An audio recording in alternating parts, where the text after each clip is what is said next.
Just yesterday, there was another test of a future weapons system, and that's an unmanned submarine, Poseidon unmanned submarine,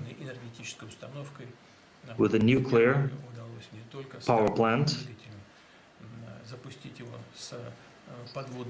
So for the first time, we managed not only to launch it from a carrier submarine, but to start its nuclear power plant, which powered this vessel, underwater vessel, for a certain period of time. This is a huge breakthrough as well, because with all the advantages I mentioned about Burevestnik, this one has a very small power plant, probably 100 times smaller than a nuclear submarine's nuclear reactor. But the power capacity of Poseidon greatly exceeds the power of our longest range intercontinental Sarmat missile, and soon it will be fielded.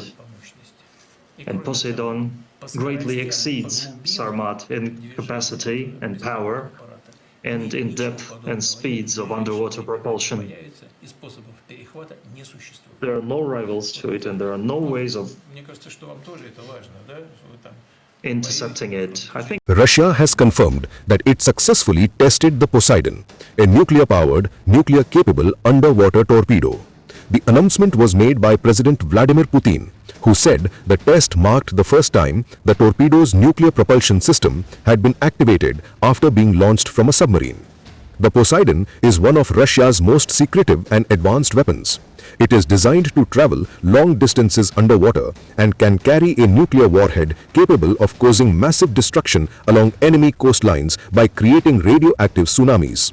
With this test, Russia has signaled its ability to develop weapons that go beyond traditional nuclear deterrence systems. The test came shortly after two other nuclear-related activities by Moscow: the launch of the Burevestnik nuclear-powered cruise missile on October 21 and large-scale nuclear launch drills on October 22. These back-to-back demonstrations are being seen as a clear message to the West that Russia's nuclear arsenal continues to evolve despite global pressure over the Ukraine war.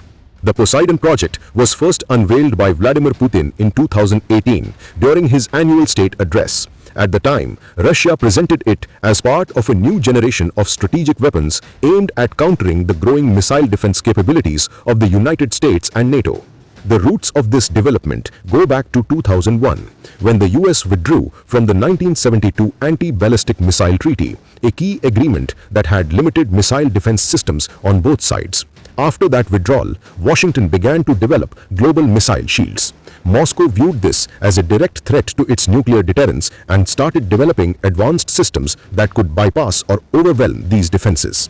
Alongside the Poseidon, Russia also announced other advanced weapons, including the Sarmat intercontinental ballistic missile, known in NATO as Satan II, and the Burevestnik nuclear-powered cruise missile.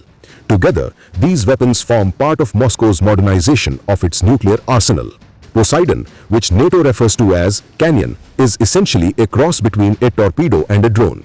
It is believed to be 20 meters long, 1.8 meters in diameter, and to weigh around 100 tons. The weapon is powered by a nuclear reactor, likely of a liquid metal-cooled type, allowing it to travel at great depths and at high speeds for long periods. Reports suggest Poseidon has a range of up to 10,000 kilometers, about 6,200 miles, and can travel underwater at a speed of around 185 kilometers per hour, that is 115 miles per hour.